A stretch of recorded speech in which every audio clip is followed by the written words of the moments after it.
So the moral of this ass whooping that Class A just took was that with hard work and determination, even the most difficult or the most useless quirk can be beastly. And Mirio Togata, he is the epitome of hard work, determination, and he exemplifies what All Might is. And you know what? Also, I kind of forgot about the villains at this point. I mean, not like completely forgot about them, but with this whole thing going on with the top big three and the exam that we just had and the hero provision licenses, we forgot that the heroes got some danger coming up ahead as the villains are working together with All Might's absence and with Endeavor being out there being like the best that you have to offer. People don't believe in him the same way. So we see that Shigaraki is building the villains to his ranks while all this is going on, mainly with Twice bringing him this villain by the name of I can't remember his name. Overhaul. That's right, bringing Overhaul, who was one of the biggest factors in the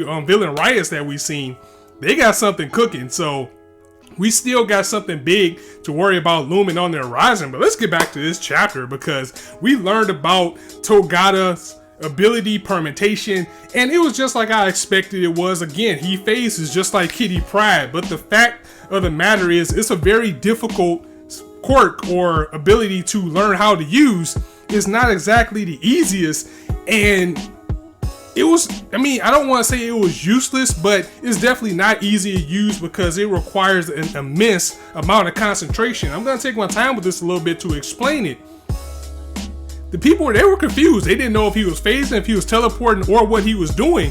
But that's just how good he's gotten with this quirk, to the fact that even something that's going through a wall, something that simple, takes a lot of concentration because he can't do it all at once. He can't. He has to put one limb through at a time, concentrate on that limb, bring it through, and then send in the rest of his body a little bit at a time after that. And when he goes into this phase state, he has like a constant feeling of falling. He can't see, he can't hear. The only way he has his senses is if he put his head through, and he has to concentrate on actually having his head not phase and the rest of his body is.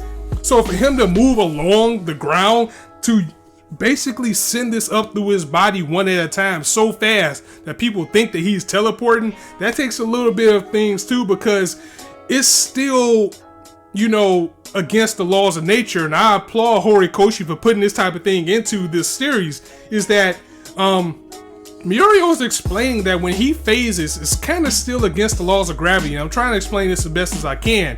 But he says when he goes down, it kind of recognizes that he's not supposed to be there in a sense and shoots him back up. And when it does that, that's when he angles his body to where it needs to go, making it so fast that he's teleporting. And he is definitely a master of his ability, because there's no doubt now, is after they broke this down of what he can do and how he can explain it, it was a little bit of a debate last week if it was 5 minutes or 5 seconds that he took UA out. Yeah, it was 5 seconds, definitely, because they wouldn't have shown it that fast if it was 5 minutes. It was 5 seconds. They took out all the long range people because he took those out first because they would be a threat to him, especially with him moving around, leaving the close range people there. And we can also give a little bit of claps to Deku as well. The kid is always thinking, he's always on his toes, as he said, we may have to find a way to take him out in close quarters. Of course, it didn't work because Mirio just gave body shots to everybody. They're just too good, and everybody was looking like, that's not unfair. This kid is invincible. And that's when he came in and said, you know what? People who say that people are invincible, and I don't remember the exact words he said, but he said people that think their opponent is invincible, or people that gave up. Everybody has a weakness. Everybody has a way around something. And when you start to think that you can't do that, that's when you truly lost the battle. So he had the knowledge too. And the comedy was on point in this chapter as well, because when he explained his ability and everything that he could do, they show Momo breaking the fourth wall, like clapping his hands, like he explained all that in 3 panels. Wow. And then, you know, you got Mirio being pretty much knowing that he's out there naked. So a whole time he was like, I'm glad my jewels didn't get hurt. I'm sorry the ladies had to see my jewels. And even the Deku sitting there writing down the invisible notes while he was explaining his quirk ability. Like, he didn't have his book, but he was still trying to learn. And just the detail, the amount of detail that we went into, just the phasing ability.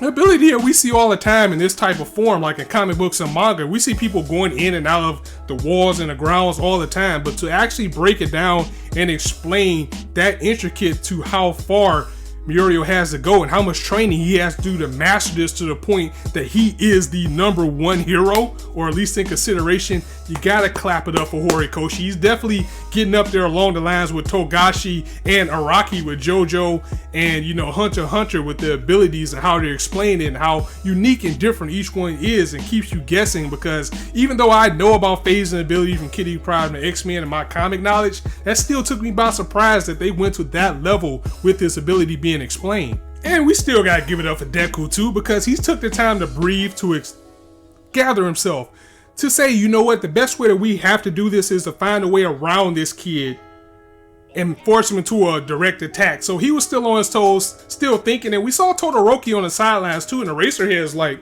so you're not gonna get in there? And he's like, I don't have my provisional license, so I can't. In reality, I think Todoroki was like, nah, I don't want no parts of that.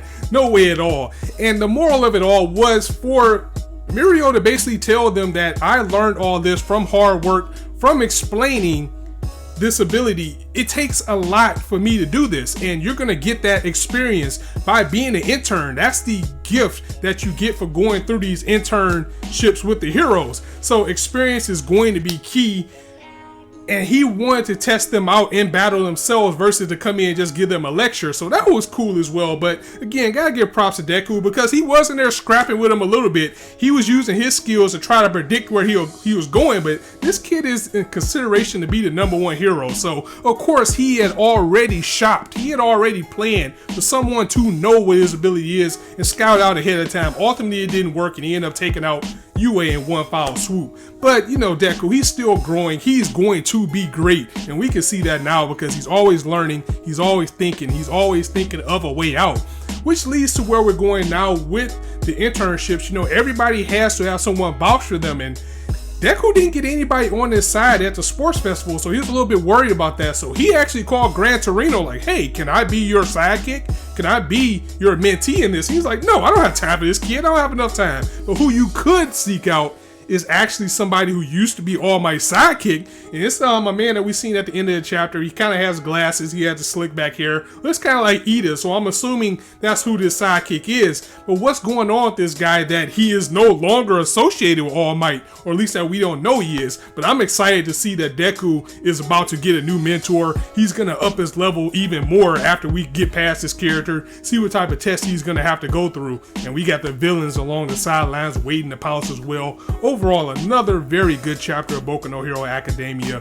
Definitely up there and deserves to be in that big 3. Now that Naruto and Bleach is done, it needs to be next to One Piece, being pushed by Shonen Jump as the greatest, because Horikoshi is writing straight up fire every week with this series. And we still don't know what the other 2 of the big 3's attacks were. We didn't even get to that. So that's going to be interesting to see where they go. Will we finally see that when we get this villain uprising that's definitely happening?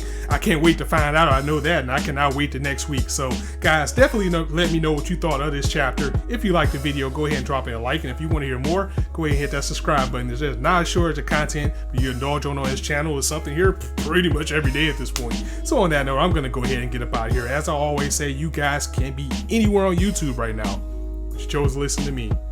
I really appreciate that, so thanks for stopping by. On that note, it's your boy Scott signing out. See you soon.